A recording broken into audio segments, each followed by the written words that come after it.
The vocal quality is there. Talaga namang, she sounds very international, if I may say so myself. She has a certain vocal quality or vocal temperament, as we call it, that's so special.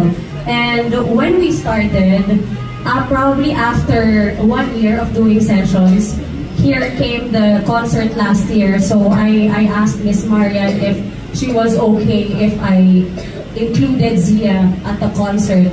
But Miss Marian is so nice that she asked Zia what she wanted. You know, she would never tell her what to do. So dun pa lang sabi ko, grabe, napakagaling magpalaki ng bata nito. So when I heard Zia's voice and I kept training her for a year, sabi ko, your daughter will really go places. And I really mean this. She has a very special talent.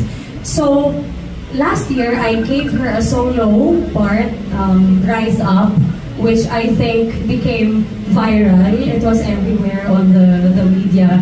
And, you know, it inspired so many kids, not even just kids, but parents as well.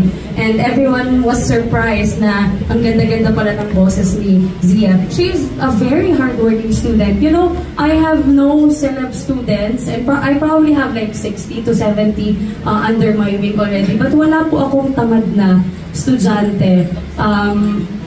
Wala talaga. I cannot even think of one person, and I would like to say this, they are in their position because they work so hard. Before they fly to their concerts, like concert in London, concert in Dubai, you know, they pass to the studio just to have their voices checked. They call me or they video call just to make sure that everything is aligned. You know, they're so hardworking that it inspires me as well as a coach to do so much better and be as an equal inspiration to all of them. So, yeah. Ayun.